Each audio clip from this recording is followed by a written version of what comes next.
reciclaje. Es una cosa súper linda, un montón de escuelas en Latinoamérica también. Hola, Juan. ¿Qué tal, Neila? ¿Qué tal a todos, todas? Felicitaciones ahí por dedicar tiempo a esto. Bienvenidos, bienvenidas. Yo voy a hablar en el módulo justamente de esto, de navetierras, ¿no? Yo las descubrí hace como unos 12 años y desde entonces me metí de lleno y ha sido una de las principales actividades. Ya tengo hechas, el otro día las contaba y son como 12 las que he participado, unas con Renos, otras con no. Y voy a compartir pantalla así, les muestro una técnica que se la copio a Marco Aresta, que es otro de los profesores, que es ir recorriendo un PDF, ahí ir hablando encima, porque va a ser como un vuelo de pájaros sobre lo que vamos a ver en el módulo, ¿no? Vamos a empezar hablando de una casa convencional, de por qué ¿no? De todas las cosas que no nos gustan, recursos no locales, dependencia, mano de obra calificada sí o sí, mucha energía en los materiales de fabricación, sí o sí tienen que estar conectadas a la red, hay reglas que imponen los materiales, las casas convencionales son como chupadoras de electricidad, de agua, de gas, y expulsan aguas negras y grises que son contaminación. Entonces, después de ese diagnóstico vamos a hablar un poco, este personaje es Michael Reynolds, el que ideó un poco todo esto, ¿no? Lo que hizo fue juntar un montón de conceptos que habían dando vuelta por ahí y juntarlos en una vivienda.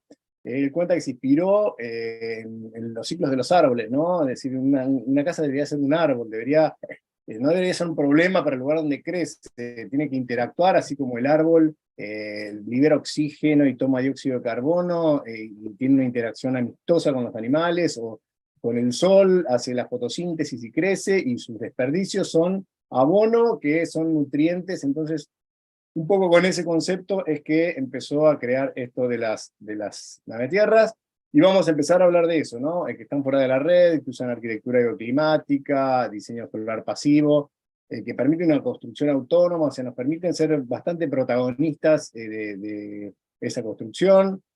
Tratamos de usar recursos locales, usamos calefacción y refrigeración solar pasiva, o sea, las escuelas que hemos hecho, las casas que hemos hecho, no tienen sistemas de calefacción y refrigeración con combustible fósil, es todo diseño, es todo bioclimática.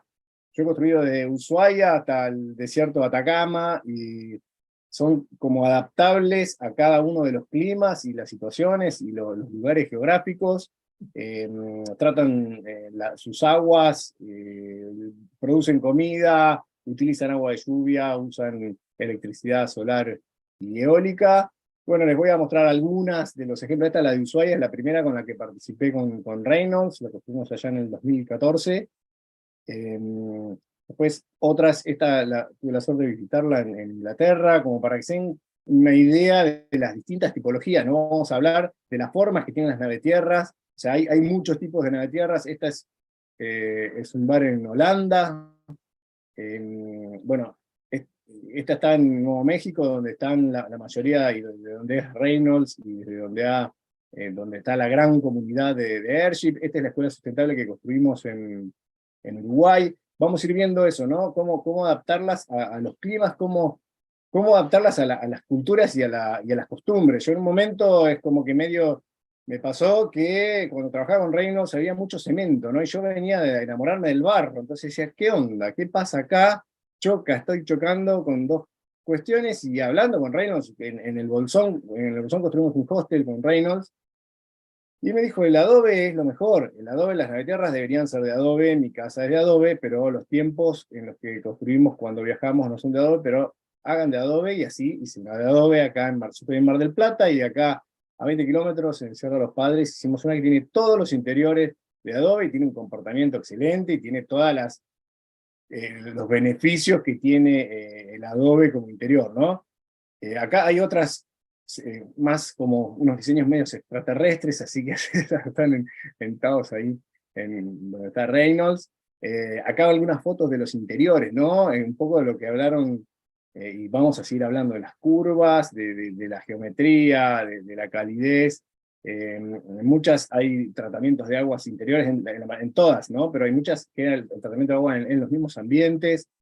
Hay algunas que son así muy majestuosas y otras mínimas, como este modelo que Reynolds llama el Simple Survival, que hicimos en Ushuaia y en un par de lugares. Mucha presencia de la madera, de los materiales naturales, siempre el sol como aliado para todo, ¿no? Para la climatización, tanto para la calefacción como la refrigeración, como para el tratamiento de aguas, ¿no? Acá las plantas, todos estos planteros interiores, este es un corredor que da siempre al asoleamiento, ¿no? O sea, al sur en el hemisferio norte y al norte en el hemisferio sur. Estas plantas tienen varias funciones, el agua se depura una vez, se utiliza para los inodoros si es que no hay baño seco, y una vez que sale el inodoro tiene otro tratamiento para aguas negras, o sea, se utilizan hasta 4 veces, vamos a ver todos esos sistemas. Además de los neumáticos, que es lo emblemático de las navetierras, también tenemos mucha utilización de otro elemento a reciclar, que son las botellas, se hacen estas maravillas con botellas, vamos a ver cómo se usan, cómo se diseña con esas botellas, cómo se estructuran esas paredes. Otra vez las plantas, ¿no? Las plantas muy integradas, siempre en los interiores de las navetierras, por eso hay, digamos, facilidad para que se puedan construir en cualquier lugar del mundo. Bueno, esto para mostrar un poco el esqueleto, la estructura que lleva, ¿no? Realmente tienen esa forma alargada en el eje este-oeste. Usan siempre neumáticos, llenamos neumáticos como cimientos, y dependiendo de los modelos, a la altura que llegamos, estos son modelos que usan cúpulas, y siempre invernaderos, siempre las plantas, ¿no? Un poco Reynolds habla de que la corazón de las navetierras son las plantas. Y vamos a tratar vamos a hablar sobre cómo utilizar esos materiales, ¿no? Los neumáticos, cómo usarlos como ladrillos, por qué no son peligrosos, por qué hay estudios de calidad de aire de la Airship que dan excelente, o sea, que tienen premios de calidad de aire. Los neumáticos obviamente van revocados, nunca los neumáticos quedan a la vista en el interior, ¿no? Y generalmente en el exterior también. Al ser virtual no vamos a poder llenar goma, que es de la parte más divertida, aunque ojalá podamos hacer algún taller presencial, pero igualmente vamos a repasar las técnicas, cómo levantar los muros, cómo ir controlando niveles, cómo identificar los neumáticos, ¿no? Cuáles vamos a usar, cuáles no. Otro recurso, la lata de aluminio que ha vuelto al mundo de repente, ¿no? Y se utiliza muchísimo en la Airship con un montón de funciones. Acá a veces como encofrados perdidos, o sea, pone el énfasis en eso, en el reciclado, en la tierra como material principal, y en el cemento como material estructural cuando es necesario, obviamente. Estos son también otros encofrados perdidos, otros modelos de navetierras, columnas hechas con neumáticos, estos muros con botellas, ¿no? Con las dos botellas cortadas, unidas, que dan luminosidad, que decoran, cómo las cortamos, cuáles cintas usamos para que queden bien, cómo combinar los colores y de acuerdo a los recorridos del sol, ¿no? Cómo usarlas en interiores también. Esto es un baño, que está buenísimo. Cómo utilizar combinadas con otras técnicas. Acá hay algunas botellas plásticas también, otras de vidrio. Vamos a hablar de cómo armar las aberturas, ¿no? Las puertas, de forma fácil, cómo hacer para hacer los marcos de vidrios. Las terminaciones, estas terminaciones son todas en Adobe. Este es Phil, uno de los grosos ahí que trabaja con Mike, que hemos aprendido mucho, y él también es un amante del Adobe, ¿no? Que muchas veces las navetierras es como que tienen ese estigma. Neila, ¿sabes que no me fijé el tiempo? Por favor, si ves que me estoy pasando, ¿me avisás? Tranquilo, tranquilo, puedes terminar. Bueno. Y después hablar de los principios, ¿no? De los principios de diseño, la dinámica, esto de cómo el calor se carga, como si fuera una batería que carga electricidad, la inercia térmica se carga en los materiales, en la masa térmica de en los materiales que reciben radiación solar, y además cómo transmiten ese calor al interior, o sea que cómo diseñar mirando los recorridos del sol, y qué pasa en invierno, qué pasa en verano, ¿no? Siempre utilizamos geotermia, que es un sistema tipo pozo canadiense, donde hacemos recorrer aire por por tubos que están enterrados, entonces de esa forma, tanto en invierno como en verano, podemos aclimatar sin necesidad de ningún tipo de gasto de energía fósil, aprovechando esa masa, esa temperatura de la masa del planeta que es constante, ¿no? Vamos a ver cuál es el sistema, que usa claraboyas y ventilaciones, con ventilación cruzada y haciendo vacío, y cómo se diseña para que el sol del verano solo esté en el invernadero y no en la parte habitable, cómo funciona durante el día y la noche, y cómo funciona durante el invierno y el verano. Acá vamos a ver algunas gráficas ahí, como las que había mostrado Gustavo, ahí sobre qué es lo que pasa con las temperaturas interiores del invernadero, que funciona a modo de buffer, de intermedio entre el exterior y la zona habitable. Hay un par de estudios donde se han puesto ahí termómetros y se han medido situaciones de asoleamiento. Bueno, de todo un poco. Las claraboyas, cómo armar esas claraboyas. Generalmente cuando construimos, lo hacemos las escuelas y se construyen en 45 días, construimos todo, ¿no? Las aberturas, las puertas, las claraboyas. Vamos a hablar de eso también, de cómo se maneja un proyecto Airship, ¿no? De decir, ¿cómo hago para que 120 personas, de las cuales 25 saben construir, 20 más o menos, y otras están aprendiendo? Bueno, vamos a hablar de eso, de cómo preparar un proyecto Airship, los sistemas de energía, paneles solares, generadores eólicos, cómo hacerlos interactuar. Bueno, este es un eólico ahí que está resuelto, que está inventado por Reynolds. El tema de captación de agua de lluvia, cómo va a ser filtrados primarios.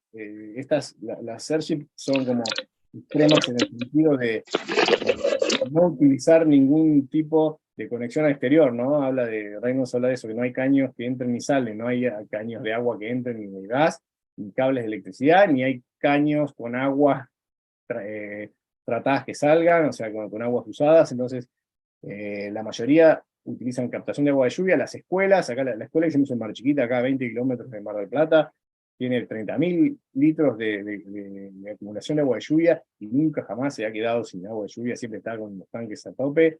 Vamos a hablar de los componentes que tienen esas, ¿no? Generalmente son ensaladeras, ensaladeras para ensalada, que es lo que mejor funcionó, con un caño, con piedras. O sea, se trata de buscarle la vuelta. Estos son chapas, ¿no? Como usar revestimientos con chapas de lavarropas, que quedan raras, a mí me encantan, ¿no? Pero la función de reutilización la lleva a un extremo. Juan, Sí, ya estoy. ya estábamos, pero fíjate una cosa, hay un montón de preguntas que me parecería que estuviera bueno que la vayas respondiendo en el mismo chat. Te mataron a preguntas, y hay uno que es muy gracioso. Cesarcio, te banco a full, me encanta tu sentido del humor. Dice que estás regótico, que estás listo para hacer casas en Marte, dice Cesarcio. Me La verdad que encantaría, me encantaría. tiene una impronta muy de supervivencia, ¿no? Como que Sí, estás ahí y no necesitas salir, tiene alimento y todo. Muchachos, llega el apocalipsis zombie y nos quedamos dentro de la Airship y no nos pasa nada. de eso se Bueno, trata, pero en comunidad, siempre en en comunidad. comunidad, en Siempre en comunidad, en Ahí comunidad. estuve Bueno, pasando tratamientos de aguas y eso. Bueno, ahora me ocupo del chat. sí. Estar ahí, producción de comida. Producción de comida, eso estaba buenísimo, gente. A eso me refería cuando hice tu presentación. La nave Tierra tiene esa cosa, ¿no? El matiz que tiene la nave Tierra es de integrar el tema de la sustentabilidad y que tener todo dentro, de tener todo ahí, que no haga falta casi interactuar con el entorno o depender del entorno, ¿no? Esa parte tiene ese giro temático que está muy hermoso. Bueno, yo sigo admitiendo gente en la sala de espera. Juan, atiende las preguntas, que te mataron a preguntas. Hay un montón de preguntas técnicas por allí. También algunas preguntas para Estefano y también para Gustavo, así que vayan respondiéndolas. Casi siempre tienen que ver con el tema de la cimentación. Bueno, Neftalí Rojas es de Colombia y es nuestro docente experto en el tema de carpintería estructural. Neftalí nos va a hablar durante el diplomado de todo lo que son las construcciones con madera.